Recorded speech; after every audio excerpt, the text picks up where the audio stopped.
Eu estava fazendo aqui minhas pesquisas aqui para não falar muita besteira, né?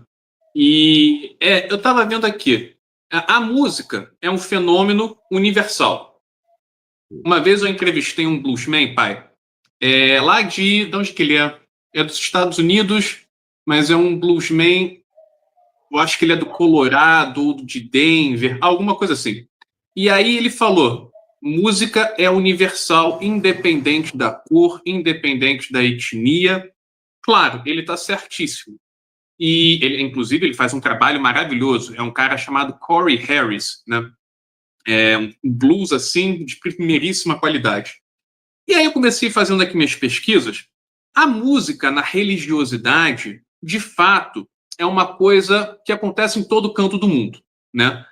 A gente vê na própria Bíblia, os salmos, né, são aqueles versos de louvação, coros, são coros coletivos, né, alguns com chamado e resposta de um líder, e alguns instrumentos, como a harpa, né, se eu não me engano, a flauta, se eu não estou enganado, uma flauta doce, algo próximo, algum parente distante da flauta, só que a coisa da percussão pesada, ela não aparece ali na Bíblia.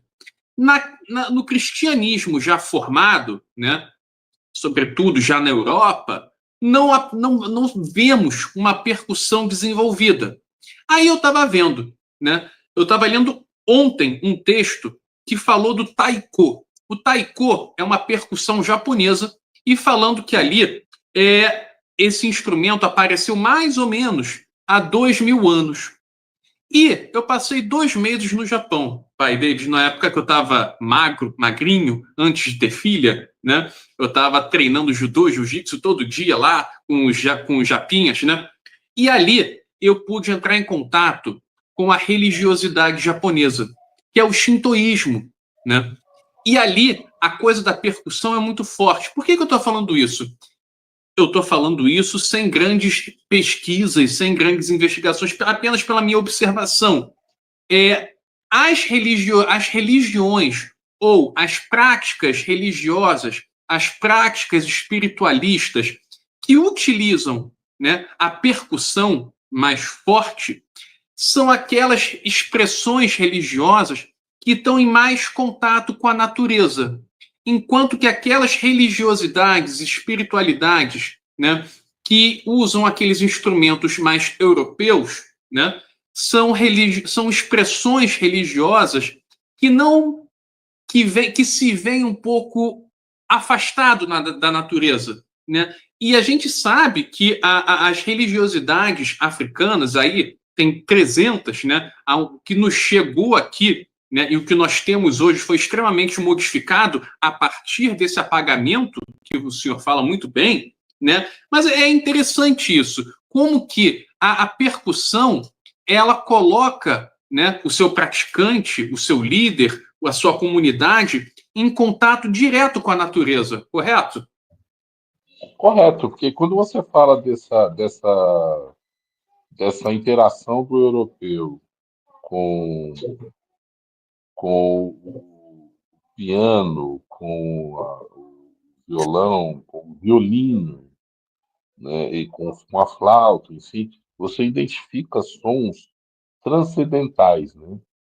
Ele te eleva para um padrão ou ele te leva para uma conexão extracorpórea. Quando você escuta um surdo de uma escola de samba, você parece que está ouvindo o teu coração bater, tum, tum, e compassado, porque ele te traz para essa realidade terrena.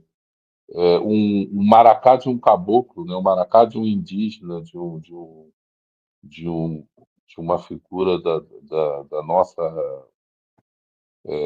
dos nossos povos tradicionais, ele vai trazer essa conexão com o ambiente, né? O gralhar de uma ave, o vento que sopra e que bate nas folhas. Então, eu falo muito que esse contexto tribal, eles ainda nos faz, ele nos resgata a olhar para o nosso ecossistema. E isso faz o grande diferencial. Porque você pode transcender, Hugo. Eu acho que não tem problema nenhum a gente ter essa outra visão, esse outro prisma, esse novo olhar. Eu acho isso super bacana, super produtivo.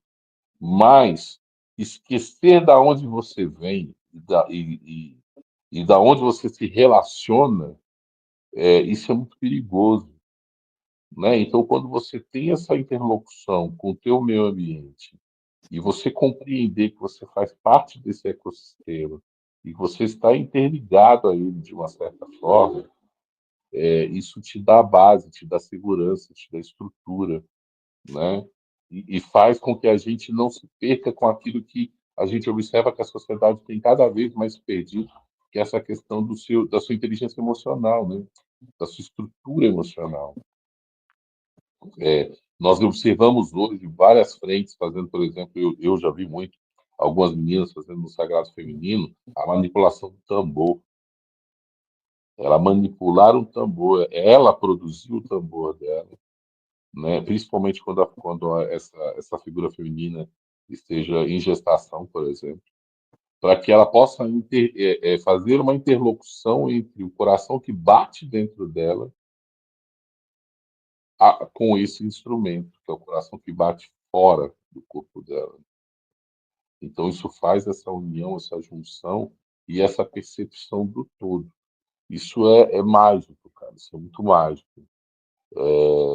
E eu acredito ainda que essa é a herança que nos permite ainda pisar no chão e sentir essa coisa terrosa, né? Essa coisa impactante que as religiões tribais, vamos assim dizer, nos fornecem, né? Assim como o shintoísmo, né? Quando você pega esse tambor, bom, ele tem um compasso que te traz para essa existência. Ele não te leva, ele não transcende você para outro mundo inalcançável. O máximo que ele vai te levar, ele vai te levar para essa viagem interior, essa viagem da tua essência maior. Eu acho isso extremamente importante e de uma inteligência surreal. Eu achei interessante, pai David, que você falou que essa ligação da religiosidade com a natureza, né, nos situa, né, aonde nós estamos, respeitamos aonde nós estamos. É impressionante. Eu falo muito, né, que a música, né, que cada lugar vai fazer, ela é determinada pelo ecossistema que está ao nosso entorno, né? Por isso que a gente tem hoje em dia, né, uma percussão, digamos que a gente escuta, a gente quer se movimentar, né? O nosso corpo fala. Eu acho que é muito por aí mesmo, né? E é interessante porque, como eu falei aqui um pouquinho mais cedo, não sei se falei isso, cheguei a falar aqui ao vivo, mas eu falei um pouquinho contigo antes da gente entrar ao vivo, né? Eu sou muito espiritualizado, eu frequento o terreiro, eu trabalho numa casa kardecista, mas eu acho que eu não tenho uma religião formal, né? Eu estou ali para fazer a caridade, eu estou ali para fazer o bem, né? Eu estou ali para me conectar com o sagrado, e quando eu faço aqui as minhas práticas espirituais aqui em casa, eu faço o meu reiki, eu faço aqui as minhas oferendas, minhas firmações, mas é impressionante, pai, porque às vezes eu coloco tambores xamânicos e o meu processo de transe ele é completamente diferenciado quando eu coloco tambores, né? Ou em comparação quando eu fico no mudo, né? É outra ligação, realmente, né? Porque é uma ligação visceral, né?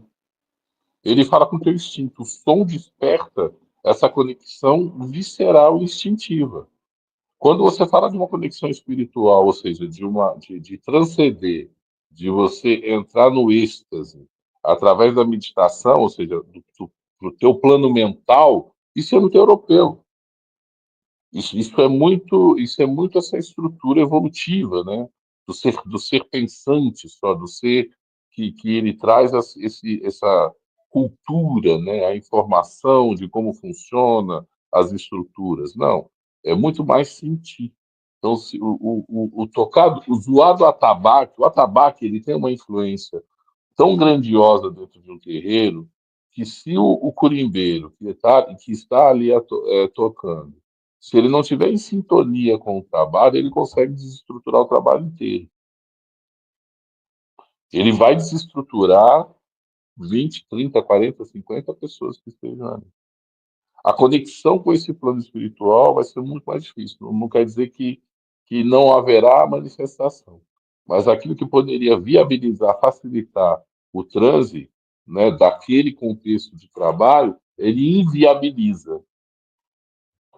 E para você viabilizar, você tem que ter o seu processo sensitivo, o teu campo sensível, o teu campo de percepção. A mediunidade ela está atrelada diretamente ao campo de percepção.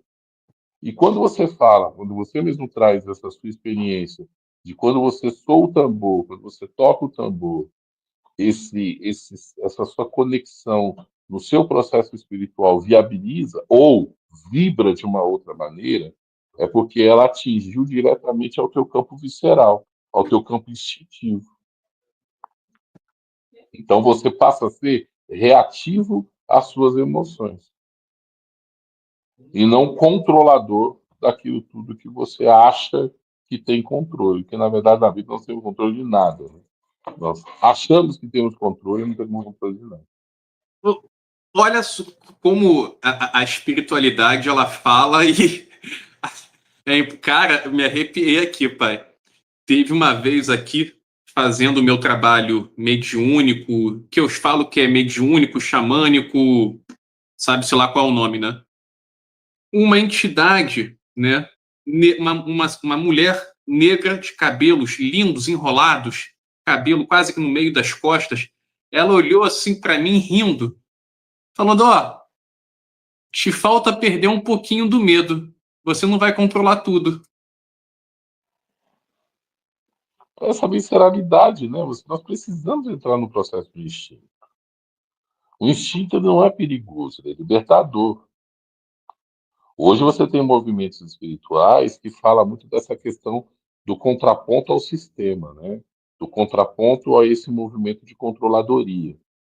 O médium ele precisa aprender a entrar em conexão com essa força maior e ter o desprendimento. O desprendimento, o que é o desprendimento? É deixar essa força motriz movimentar. E para que essa força motriz movimente, você precisa sair do controle, sair do volante. Quando que você tira a mão do volante? Nunca. No seu dia a dia? Nunca. Porque a sociedade te ensina a ter o controle, estar no controle o tempo todo. E isso é um falso controle. Na verdade, você não está no controle. Você está se desconectando e você está se instabilizando. Você está criando um ambiente instável.